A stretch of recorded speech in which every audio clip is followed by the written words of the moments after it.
해봅시다. 피리를 불어도 춤추지 아니하고 애곡하여도 가슴을 치지 않는다. 오늘 본문은 3장에 이어서 세례 요한에 관한 말씀이 다시 한번 소개되고 있습니다. 우리가 지난번에 살펴본 이 3장의 말씀이 세례 요한이 예수님을 소개한 내용이라면 이해가 되십니까? 네. 자, 메시아가 오실 것이다. 주님을 맞이하기 위해서 너희가 마음의 길을 예비하라. 알겠습니까? 세례 요한이 예수님에 대해서 소개한 말씀이라면 오늘 본문 7장은 그와 반대로 예수님이 세례 요한에 대해서 이렇게 소개하신 말씀이라고 이해하시면 됩니다. 해봅시다. 예수님이 세례 요한에 대해서 말씀해 주셨다. 여러 가지 말씀을 주셨지만 여자가 낳은 자 중에 이보다 큰 자가 없다. 할렐루야. 이렇게 소개하는 말씀인데 광야에서 회개의 세례를 베푼 이 세례 요한은 그 당시 갈릴리 지역을 통치하던 분봉왕 헤롯 안디바스가 자기의 본부인을 버리고 그의 조카이자 동생인 빌립의 아내 헤로디아와 결혼한 사실을 공개적으로 책망하고 회개할 것을 요구하다가 어떻게 됐어요? 감옥에 갇혔어. 나중에는 결국 목이 잘려서 순교의 가게 됩니다. 예. 감옥에 갇히게 되었는데 오늘 본문은 바로 이 세례 요한이 이 감옥에 갇혀서 고난을 겪을 당시에 일어났던 한 사건이 소개되고 있습니다. 이제는 이 말씀을 우리가 하나씩 살펴보면서 이 세례 요한의 믿음에 대해서 특별히 주의 오심이 임박한 이 마지막 때를 사는 우리가 어떠한 모습으로 다시 오실 주님을 우리가 기다려야 되는지 거기에 대해서 한번 생각해보는 시간을 갖도록 합니다. 먼저 감옥에 갇힌 이 세례 요한의 믿음이 흔들리기 시작했습니다. 여러분 고난이 찾아오면 우리의 믿음이 흔들릴 수 있어요? 알겠습니까? 18절 19절 한번 봅시다. 시작.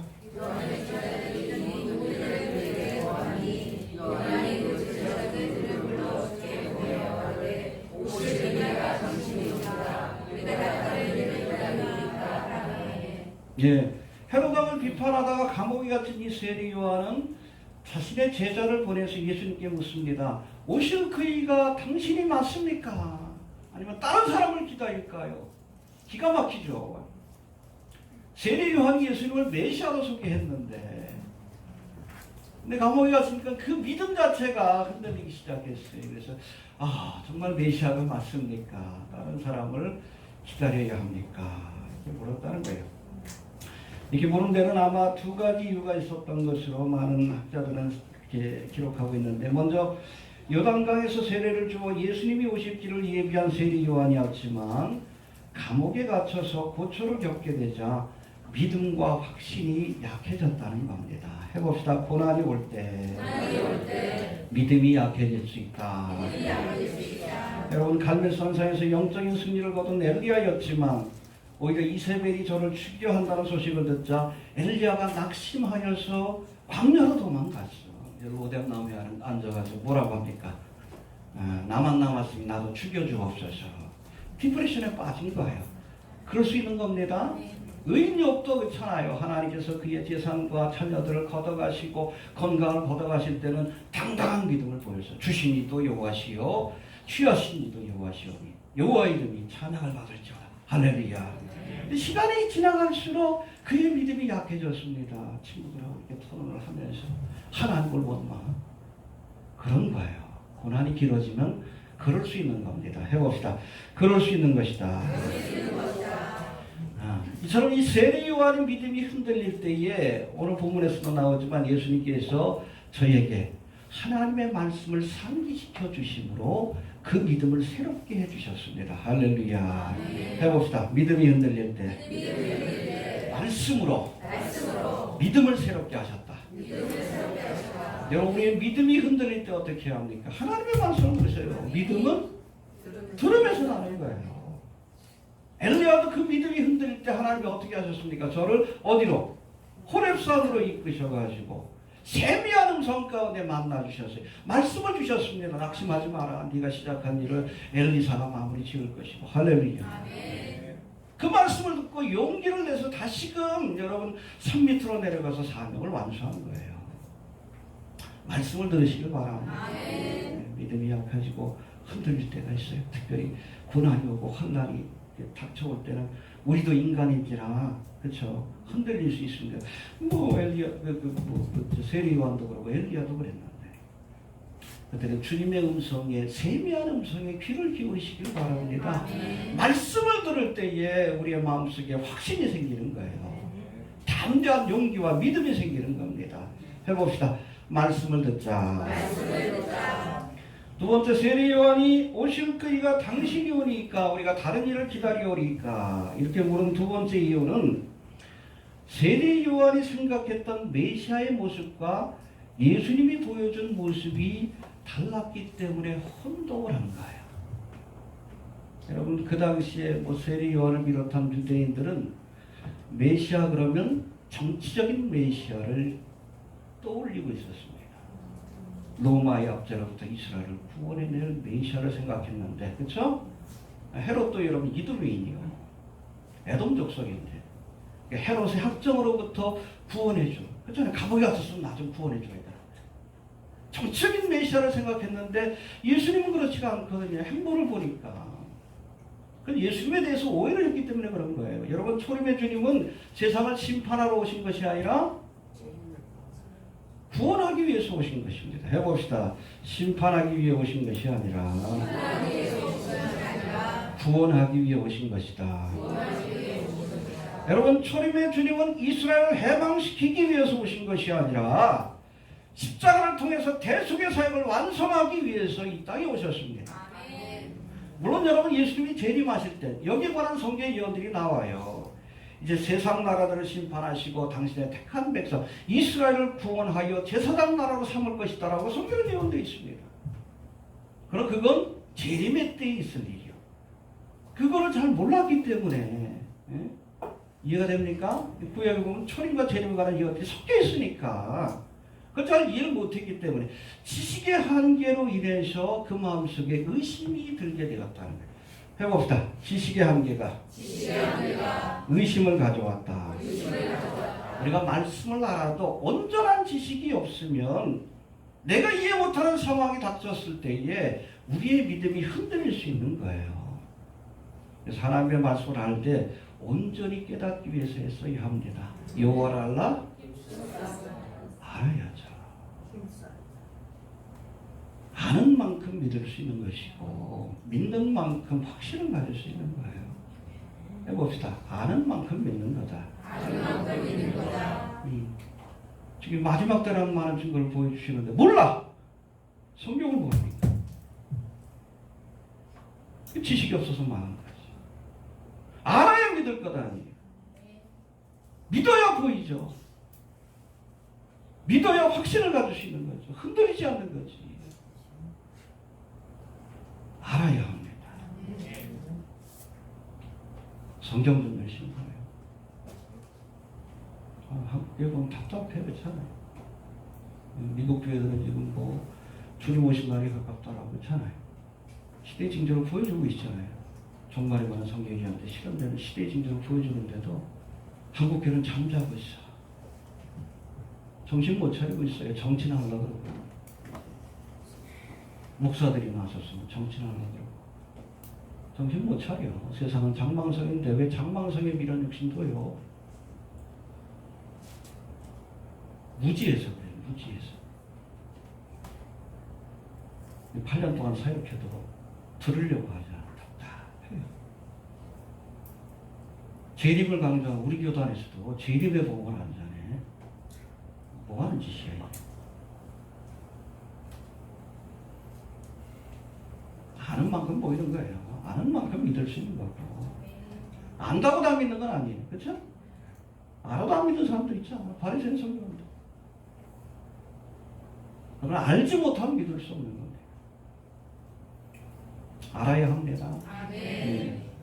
예수님의 메시아에 대해서도 여러분 다시 재림의 때에 오셔서 세상을 심판할 메시아가 아니라 그 전에 나오잖아요. 이사야 53장이라든지 고난받는 메시아에 대한 말씀이 나오잖아요. 그것도 알아야지. 한쪽만 하니까 오해를 하는 거지. 온전한 지식을 가져야 돼요. 그래야 흔들리지 않습니다. 이해가 되십니까? 예. 이처럼 믿음이 흔들리는 세례 요한에게 예수님은 당신을 통해서 나타나시는 표적에 대해서 말씀하시면서 흔들림 없는 믿음을 가지라고 권면하십니다. 여러분, 듣고 믿지 못하면 보고라도 믿어야 합니다. 알겠습니까? 21절부터 우리 22절만 봅시다. 먼저 시작.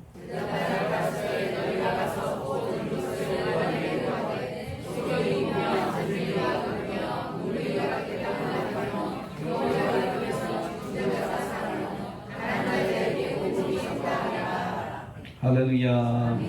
예수님이 22절 소개한 그 표적이 바로 이사야 29장 18절 19절에 나오는 말씀인데 장차 메시아가 오실 때에 나타날 그런 표적이라고 예언된 말씀입니다. 메시아가 장차 이 땅에 오시면 소경이 보게 될 것이고 안전뱅이가 걷고 문둥이가 깨끗함을 받고 가난한 자에게 복음을 전파되리라. 할렐루야. 예수님을 통해서 나타나잖아요.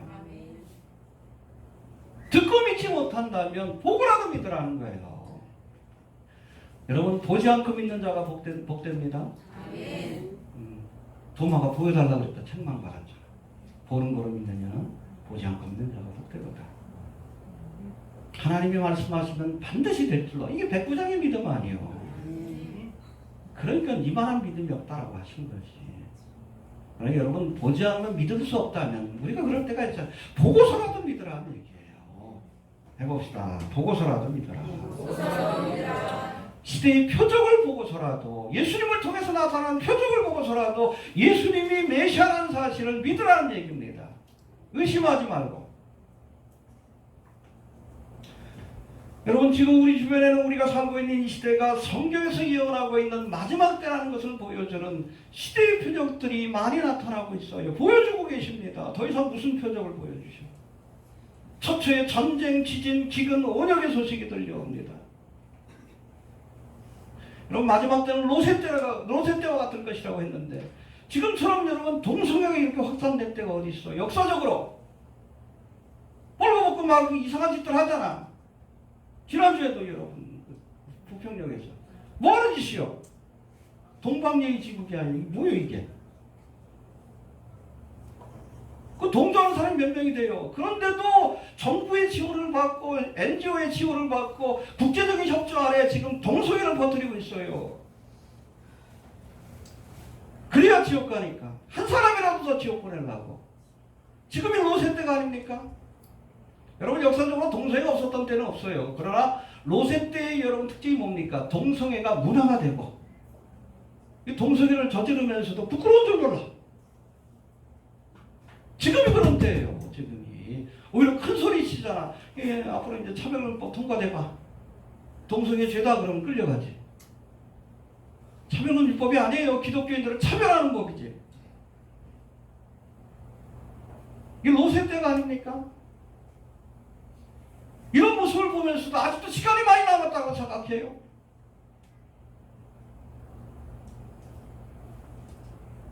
로마서 11장에 보니까 무화과 나무에 새잎이 돋는 것을 보면 그날이 가까운 줄 알아. 마태복음 24장의 말씀이고. 이게 뭐예요? 이스라엘 회복. 1900년 동안 AD 70년에 여러분 멸망받고 나서 1900년 동안 여러분 흩어졌던 이스라엘이 1900년 만에 고토로 돌아가서 나라를 재건했어. 에스겔 37장의 예언이 실현됐잖아. 1948년 54일. 그처럼 확실한 시대 징조가 어디 있어요? 무화과 나무에 새잎을 돋는 것을 보거든. 그렇죠? 죽었던 것 같은 여러분 이스라엘이 역사 속에 다시금 등장하는 것을 보거든. 그날이 가까운 줄 알아. 주의 오심이 임박했다는 것을 알아. 이 세대가 가기 전에. 그렇잖아요. 그걸 지켜본 세대가 가기 전에 벌써 70년 지났잖아. 이 모든 일이 이루어질 것이다. 오늘 오셔도 이상하지 않죠. 중동의 상황을 보십시오. 언제 여러분 5차 중동 전쟁이라고 하는 고가 마국의 전쟁, 에스겔 38장, 39장의 전쟁을 37장이 뭐요? 이스라엘 회복에 관한 예언의 말씀이요. 38장, 39장이 뭐요? 국가마귀의 전쟁이요. 이게 7년 동안 나를 이끄는 전쟁이라고 많은 근본주의 학자들이 얘기를 해요. 어디 가서 다른 곳에서 목사님들한테 얘기하면 이게 무슨 소리야 그래. 미국에서는 평신도들도 다 상식으로 알고 있는 겁니다. 답답하지. 중동의 상황을 봐요. 트럼프가 지금 미친 짓 하고 있잖아요. 네? 예루살렘으로 대사관을 옮기고 중동의 평화협상안 요번에 뭐 총선 끝나면 발표한다는 평화협상안이 아니에요. 선전포고예요. 팔레스타인 국가로 인정하지 않는다. 가만히 있겠어? 전쟁 나지.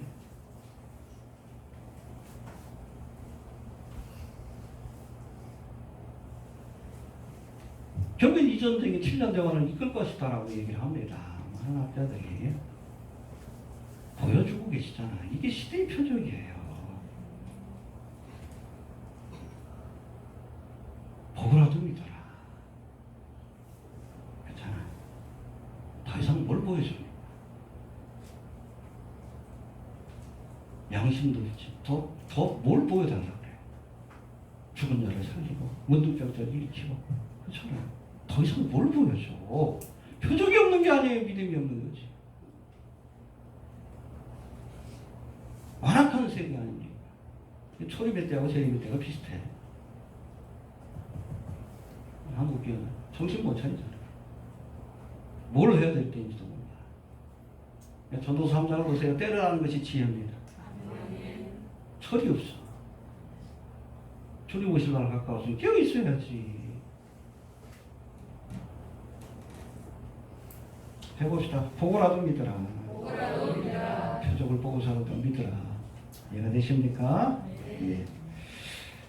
그리고 24절부터 28절까지는 세례 요한에 대한 예수님의 증거의 말씀인데 우리 3장에서 살펴본 건데 다시 한번 우리 요약해 봅니다. 먼저 24절부터 26절까지 말씀 한번 봅니다. 시작.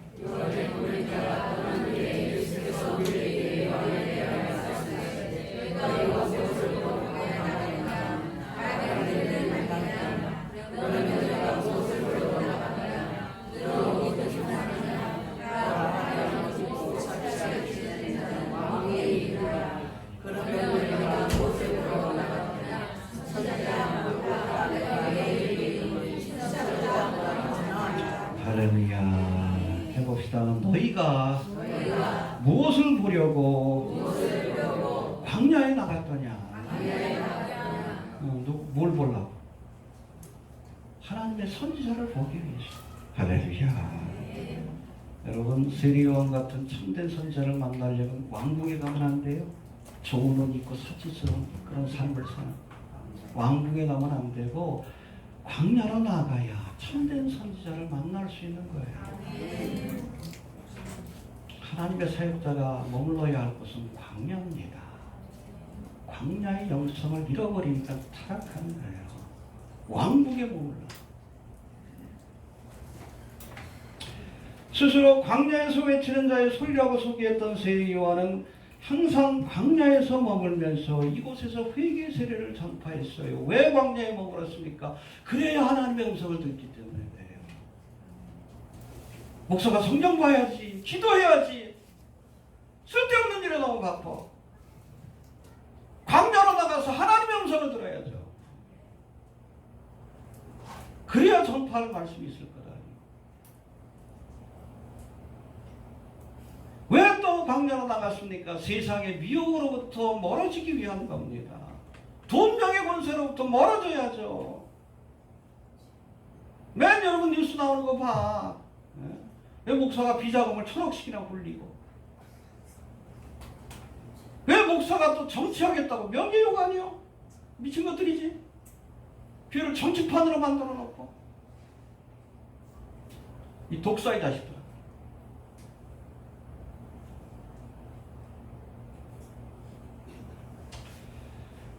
여러분 하나님의 종을 자처하면서도 오늘날 광야가 아닌 왕궁에 머물려고 하는 사람들이 너무나 많아요. 주님의 음성을 들을 수 있는 광야가 아니라 사람들의 칭송과 사치스러운 삶을 즐길 수 있는 왕궁에 머물길 좋아하는 목사들이 너무나 많다는 겁니다. 자신이 개척한 교회를 왕궁처럼 아방궁처럼 꾸며놓고 그 안에서 부와 명성을 누리다가 명성이에요, 명성? 응? 명성을 누리다가 그것도 모자라고 자식한테 선의하는 거지. 왕같은 목사예요. 왕같은 성도가 아니라. 그게 왕이지 그게. 대통령보다 나은 자리지. 자자손손 국기영화를 승계하는 선의하는 거죠. 교단에서도 뭐라 그래요? 꿈쩍도 안 해. 예수가 죽건 교단이 죽건 지만 살면 된다. 엘리제 사장이지.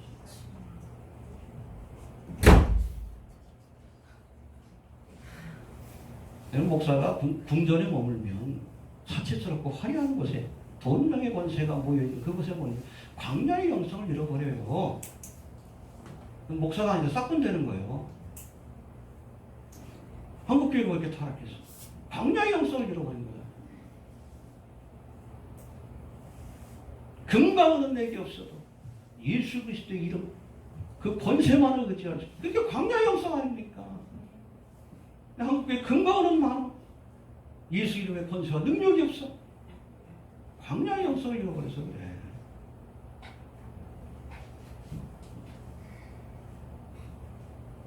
우리 이 시대에 참된 하나님의 종을 만나려면 궁전에 가지 마셔요.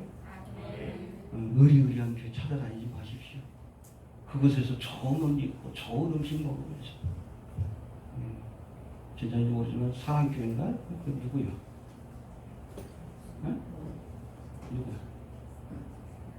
강남에 이름이 자꾸 말하고 오정현이? 네. 주위가 점심이 한 30만 원짜리 뷔페래.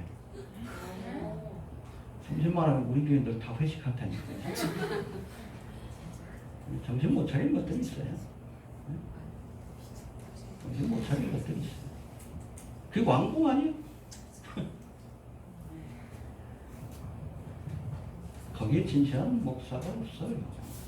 근데 진실한 선지자를 우리가 찾을 수 없는 광야로 나와야 돼. 하나님만 바라보고 하나님의 말씀이라면 가감없이 그 말씀, 그렇죠? 목에 칼이 들어가도 세리요한처럼 그렇게 목이 잘려 죽었는데 바른 말하는 선자를 우리가 만나기 위해 광야로 나오시길 바랍니다. 알겠습니까? 저희에게는 개척 건축 안 해요.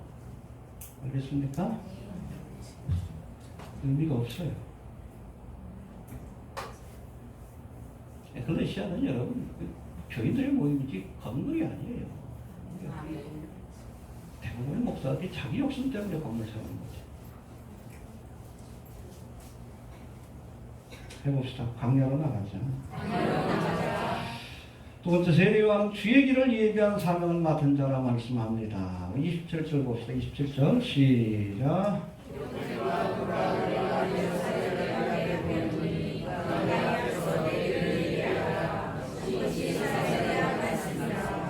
구체적으로 말라기 3장 1절의 말씀인데 이 말씀을 인용하면서 세례요한이 바로 주의 길을 예비한 사명을 맡은 자라고 소개하고 있습니다. 3장에 보면 세례요한이 자기 자신을 또 그렇게 소개합니다. 주의 길을 예비하는 자다. 할렐루야. 저도 말씀드렸지만 그 옛날 왕이 지방을 순찰할 때는 예전에는 뭐 이렇게 큰 길들이 없었어요. 이 길들이 작았습니다. 근데 왕이 이런 행차하려면 크고 넓은 길이 필요하잖아요. 그렇죠? 가마도 가야 하고 신하들도 시종들은 신하들도 가야 하기 때문에 먼저 길을 예비해야 돼. 왕을 영접할 수 있는. 우리가 예수님이 오실 때 우리의 마음의 길을 예비하고 있어야 돼요.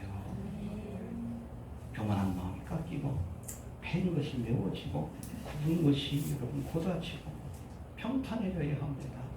회개함으로 좋은 밭을 예비해야 우리가 다시 오시는 예수님도 영접할 수 있는 거예요. 세례요한이 주의 길을 예비하는 자. 오늘 여러분 주의 오심 임박합니다. 우리에게도 주의 오실 길을 예비하는 뭐 다른 거 아니에요. 회개하라. 열심히 여러분 회개의 복음을 증거함으로 많은 사람들이 예수님을 의의 왕으로 오시는 예수님을 믿음으로 영접할 수 있도록 준비시키는 것이 우리가 해야 할 일입니다. 세례요한의 사명이 주어져 있습니다. 그리고 예수님께서 28절에서는 여자가 낳은 자 중에 이보다 큰 자가 없다. 할렐루야. 대단한 칭찬이죠. 28절 한번 봅시다. 시작.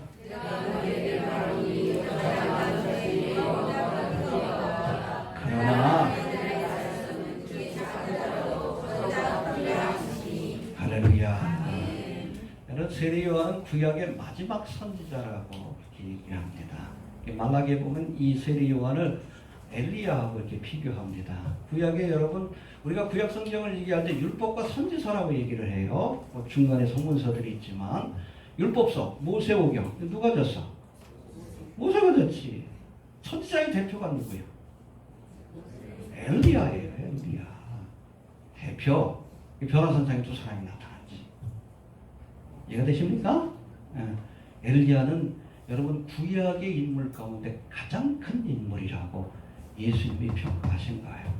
할렐루야. 여자가 낳은 자 중에 요한보다 큰 자가 없다다. 그러나 하나님의 나라에서는 극히 작은 자라도 저보다 크니라. 여러분 율법과 구약의 시대가 세례 요한으로 끝나고 이후로 은혜의 시대가 열리게 된 겁니다. 보라 지금은 이 은혜에 참여하는 자가 여러분 세례 요한이 받았던 그 은혜와 축복보다 또 그 권세보다 더 큰 은혜를 누리게 될 것이다라는 그런 말씀이에요. 은혜의 시대를 산다는 것이 이렇게 놀랍고 큰 축복입니다. 알겠습니까? 구약의 인물 중에 가장 큰 세례 요한도 우리 쉽게 얘기하면 어찌 보면 이 구약의 성도들이 누리는 그런 축복과 사명은 종의 사명이에요. 종의 축복입니다. 그러나 은혜 시대의 성도들, 교회 시대의 성도들이 누리는 축복은 그리스도의 신부로서의 권세와 축복이 주어지는 거예요. 이해가 됩니까? 아무리 여러분 집안에서 큰 종이라 할지라도, 그렇죠? 엘리야와 같은, 세리야와 같은 큰 종이라 할지라도 부인이 제일이요. 저도 우리 사모가 제일 무서워. 이해가 되십니까? 은혜 시대에 사는 성도들이 누리는 권세와는 필요가 없습니다. 보라 지금은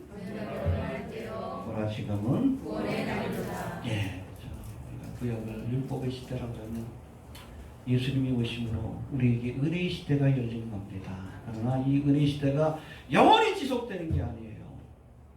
교회의 탄생의 은혜의 시대가 시작이 되었다면 교회가 이 땅에서 사라지는 휴거의 사건으로 은혜의 시대가 끝나게 될 것이고 이후로는 환난의 시대가 올 것이다라고 성경은 말합니다. 아직 은혜를 주실 때 이해됩니까? 이 기회를 놓치지 않는 성도가 되시길 바랍니다. 해봅시다. 기회를 놓치지 마라. 기회를 놓치지 말고 우리가 예수를 믿음으로 하나님의 나라를 유업으로 얻을 수 있는 주 예수를 믿으라. 그리하면 너와 내 집이 구원을 얻으리라. 예수를 믿기만 하면 하나님의 자녀가 되는 권세를 주신다고 했어요. 은혜를 놓치지 않는 성도가 될 수 있기를 바랍니다. 그리고 마지막 세 번째 29절부터 35절까지는 이 세례 요한이 베푸는 회개 세례를 거부했던 여러분 세례 요한이 광야에서 말씀을 전하고 요단강에서 세례를 베풀 때 모든 백성들이 와서 그 세례를 받았다고 했어요. 회개의 세례. 할렐루야. 근데 유일하게도 바리새인 서기관들은 그 회개의 세례를 거부했어요. 왜? 교만함 때문에. 자기는 스스로 의롭다고 하면 자기 의에 빠져. 요즘 율법주의자들이 그렇죠. 율법주의자들의 교만은 예수님도 막 비판해. 아무튼 저들이 세례 요한의 세례를 거부했는데 세례 요한의 세례를 거부하니까 예수님도 거부하는 거예요. 회개하기를 거부하니까 예수님 어떻게 영접해? 회개한 심령에 찾아오시는 거지. 해봅시다. 세례 요한을 거부한 저들이 예수님도 거부했다. 지금도 마찬가지예요. 회개하기를 거부하는 자들은 구세주로 오신 예수님을 영접할 수가 없는 겁니다. 29절 30절 한번 봅니다. 시작. 모든 백성과 세리들은 이 요한의 세례를 받으니까 이 말씀을 또 하나님을 따라하되 오직 바리새인과 율법사들은 그 세례를 받지 아니하니라 스스로 하나님의 뜻을 저버리니라. 예, 모든 백성들과 특별히 세리, 스스로 죄인임을 인정한 사람들은 회개의 세례를 받아들였습니다. 왜? 자신들이 죄인인 걸 아니까. 바리새인 서기관들은 오히려 자기 의에 빠져서, 교만에 빠져서 회개의 세례를 거부한 거예요. 세리 요한의 세례도 거부하니까 예수님도 거부한 겁니다. 이해가 됩니까? 예. 여러분 로마서 5장 20절에 보니까 죄가 더한 것에 은혜가 더했다라고 말씀합니다. 해봅시다. 죄가 더한 곳에 은혜가 더욱 넘쳤다.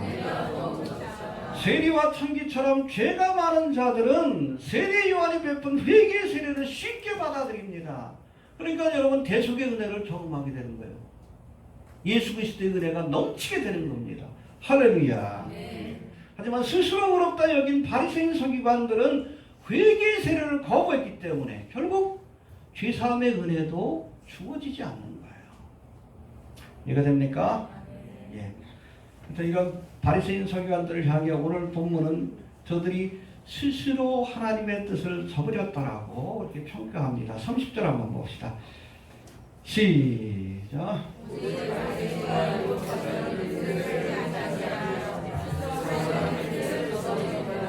예, 해봅시다. 스스로 하나님의 뜻을 저버렸다.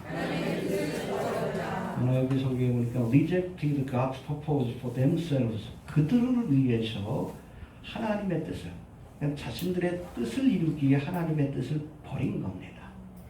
알겠습니까? 하나님의 뜻이 뭐예요? 누가복음 5장 32절에 보니까 내가 의인을 부르러 온 것이 아니요 죄인을 불러 회개시키러 왔노라. 죄인들을 불러서 회개시키는 것이 하나님의 뜻이에요.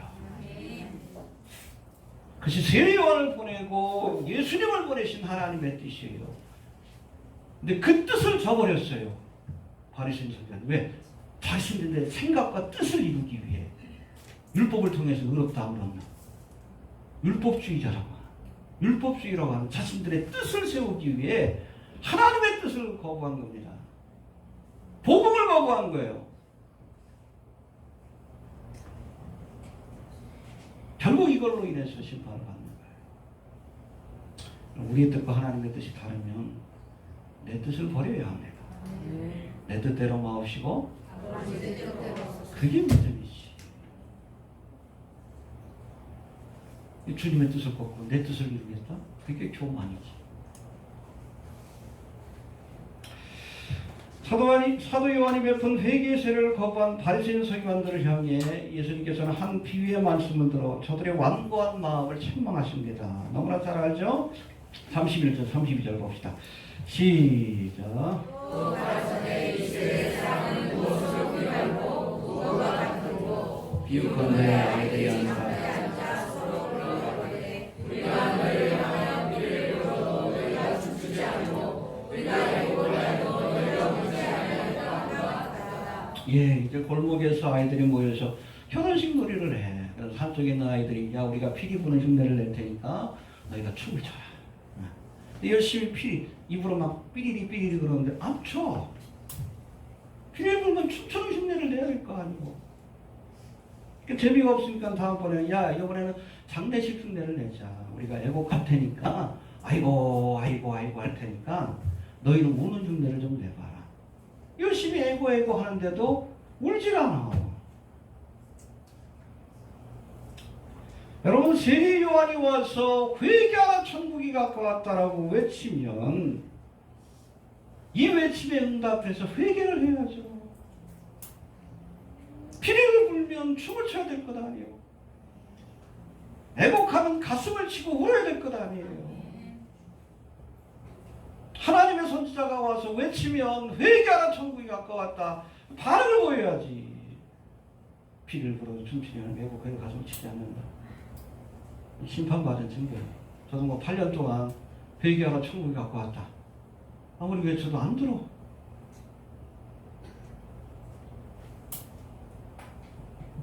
이장님 씨가 큰일했어. 이 담임 때문에 축구와 재림에 관한 얘기만 하면 담인 줄 알아.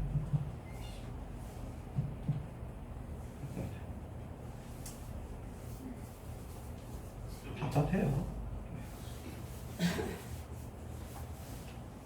예수님도 답답하니까 뭐라고 했어요? 설교하고 나서 들을 게 있는지 아나? 얼마나 답답했으면 그랬겠어요. 아무리 외쳐도 안 됐죠.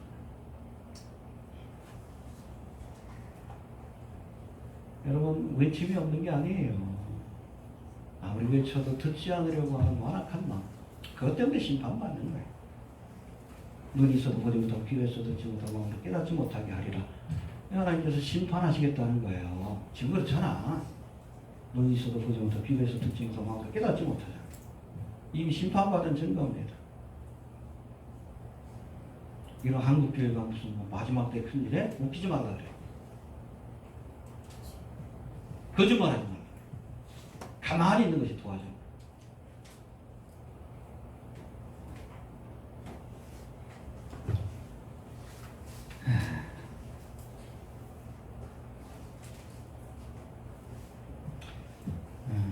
마지막으로 33절부터 35절까지는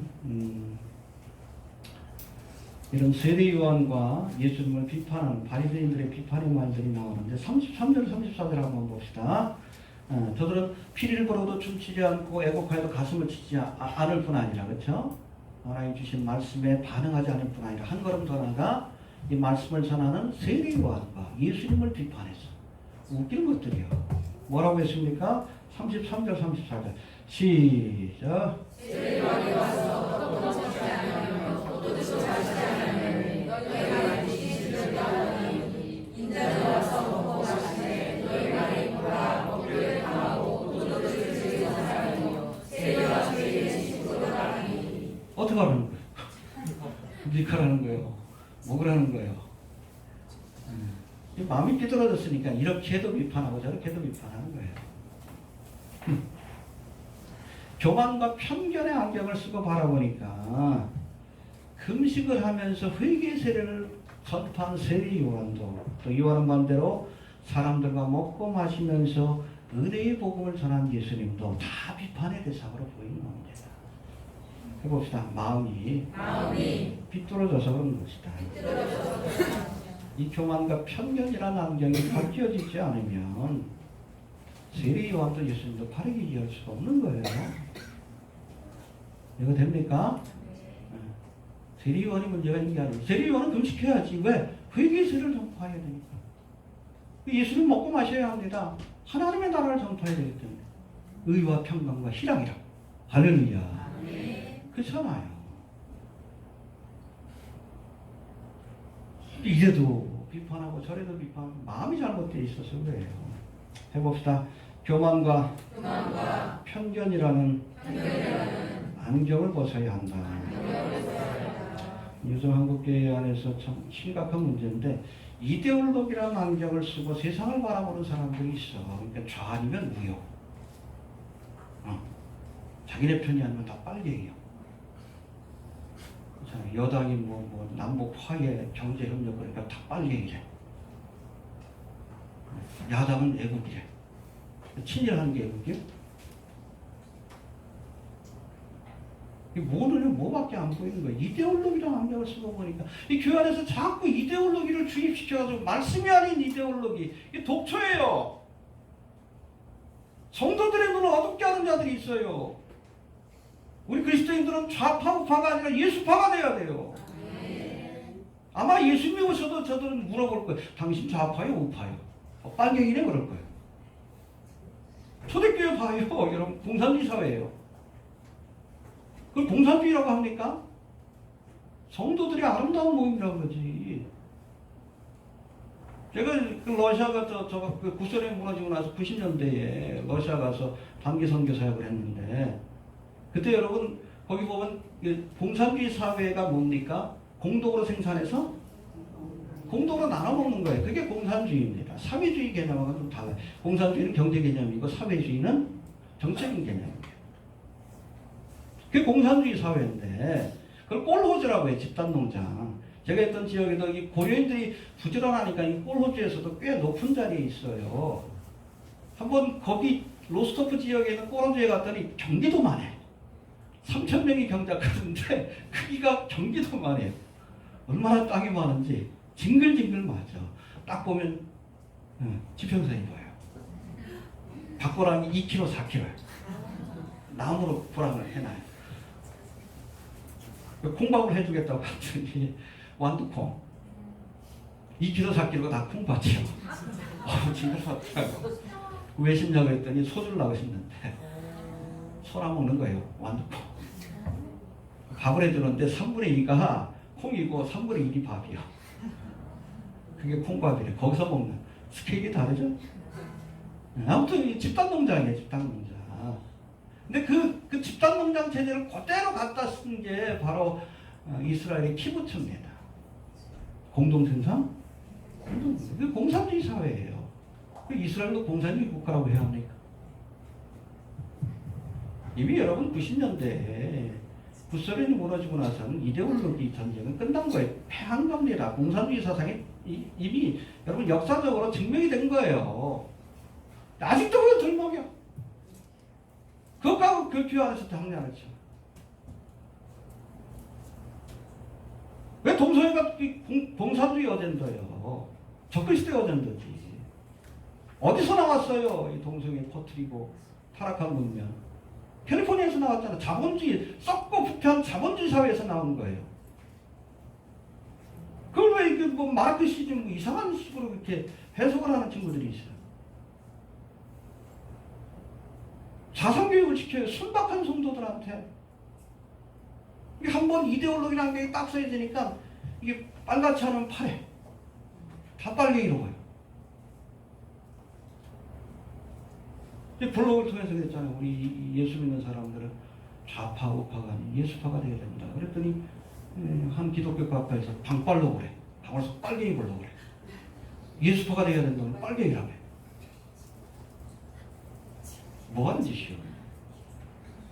싫어요. 한국교회 안에서 지금 교회를 인형화시키고 있는 세력들이 있어요.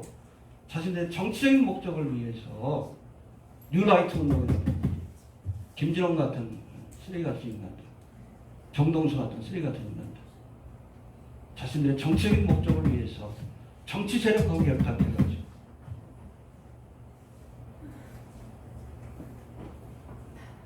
정신 똑바로 차려야 돼요. 세상 사람들이 교회를 멸시합니다. 지금. 그래서 왜 상식이 안 통하니까. 온 국민이 똘똘 뭉쳐가지고 우리가 일본을 극복해야 된다.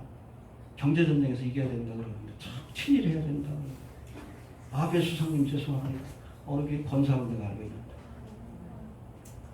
그 짓 하니까 여러분 세상 사람들이 어떻게 보고 있어? 전도가 되겠어요?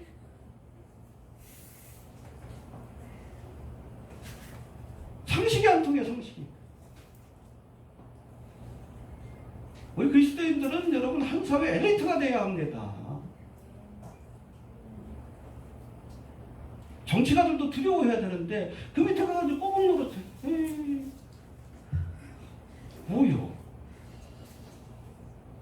뭐하는 짓이요? 부끄럽지 않아요? 여당 야당이 여러분 그렇잖아요. 국회의원들이 교회를 두려워해야지. 문재인 정부가 여러분 한국교회를 두려워해야지. 발톱에 낀 때처럼 여기니. 경건의 능력을 잃어버린 겁니다. 정신 차려야지. 수준이 낮아서요.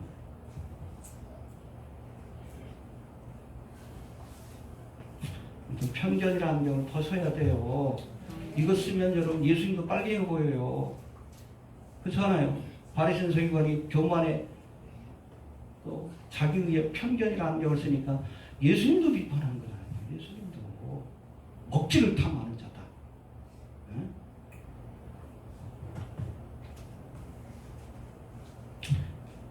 이 비교 말씀을 주신 전도의 말씀이 35절인데 봅시다. 35절. 네. 시작. 지혜는 자기의 모든 자녀로 인하여 옳다함을 얻느니라. 예수님께서 세례 요한에 관한 말씀을 마치면서 결론적으로 주신 말씀이에요. 지혜는 자기 모든 자녀로 인하여 옳다함을 얻느니라. 이 말씀 기하려면 마태복음의 똑같은 말씀입니다. 이 말씀을 해봅시다. 지혜는 그 행한 일로 인하여 옳다함을 얻느니라. 자녀라는 말을 행한 일로 바꿔놓고 있습니다. 이 두 말씀을 종합해 보면 누가 지혜로운 자인지 어리석은 자인지 알려면 그 자녀, 즉 그 행위의 열매를 보면 된다는 거예요. 지혜로운 사람은 지혜로운 열매가 나타납니다. 지혜롭게 행동해요. 미련한 사람은 미련하게 행동합니다. 알겠습니까? 여러분, 바리새인 서기관들은 스스로 율법의 선생이여 지혜로운 자라고 자처했지만 하나님이 보내신 선지자와 메시아를 거부함으로 스스로 어리석은 자인 것을 증명해 보인 거예요. 그 행위를 통해. 그렇죠? 자기들은 똑똑하다고 그랬는데 그 열매가 뭐라고? 얼마나 어리석은지를 보여주고 있는 거예요. 그렇잖아요. 율법 선생인데 하나님 보낸 선지자를 몰라. 하나님 보낸 메시아를 몰라봤어요. 세례들도 안 해봤는데 얼마나 미련합니까? 이에 반해서 저들이 어리석다라고 멸시했던 세리와 백성들은 요한이 베푼 회개 세례를 받고 예수님을 메시아를 영접함으로 참된 지혜가 무엇인지를 보여주었다는 겁니다. 할렐루야. 행위를 통해서, 열매를 통해서. 여러분, 교만과 자기의에 빠져서 회개를 거부하고 또 예수를 거부하는 자가 아니라 겸손히 죄를 회개하고 세례 요한의 세례를 우리가 영접하고 또 예수님을 구세주로 영접함으로 구원의 자리에 설 수 있는 지혜로운 성도가 좀 되시길 바랍니다. 네. 정리합니다. 여러분, 위대한 하나님의 사랑, 엘리야와 같은 세례 요한 같은 사람들도 고난을 만날 땐 믿음이 약해질 수 있어요. 그럴 수 있는 겁니다. 해봅시다. 그럴 수 있는 거다. 이때 약해진 믿음을 우리가 다잡기 위해서는 하나님의 말씀에 귀를 기울여야 합니다. 믿음은 들으는 거예요. 알겠습니까? 세미한 음성 가운데 주시는 주님의 말씀을 들어야 우리의 믿음이 다시금 새로워지는 겁니다. 세례 요한은 광야에 머물며 회개의 세례를 베풀었습니다. 선지자가 머물러야 할 것은 광야입니다. 하나님의 음성만을 듣고 세상과 좀 떨어진 부귀영화로부터 좀 멀어진 광야에 있어야지. 목사가 아방국을 쌓고 거기서 왕노릇 하려고 하니까 한국교회가 요구하는 게 버리는 거예요. 광야의 영성을 잃어버리면 안 됩니다. 네. 피리를 걸면 춤춰야 합니다. 애곡하면 가슴을 쳐야지. 회개하라, 천국이 가까웠다. 회개해야죠. 그래야 주님을 만나지. 주의 오심이 임박합니다. 이 말씀을 듣고 회개함으로 주님 오심을 우리가 기다릴 수 있어야 그게 지혜로운 자예요. 알겠습니까? 바리새인과 서기관처럼 완악하고 교만한 마음으로 회개의 세례도 은혜의 복음도 거부하게 되면 하나님의 심판을 피할 수 없다는 사실을 우리가 꼭 기억할 수 있기를 바랍니다. 겸손한 마음으로 세례 요한이 주는 회개의 세례뿐 아니라 예수님을 통해서 주신 은혜의 복음도 우리가 영접할 수 있는 지혜로운 자가 되시길 바랍니다. 해봅시다. 회개하라. 천국이 가까웠다. 주신 말씀 듣고 전통성으로 기도합니다. 주여 오심이 임박합니다. 주여 깨어있게 하시고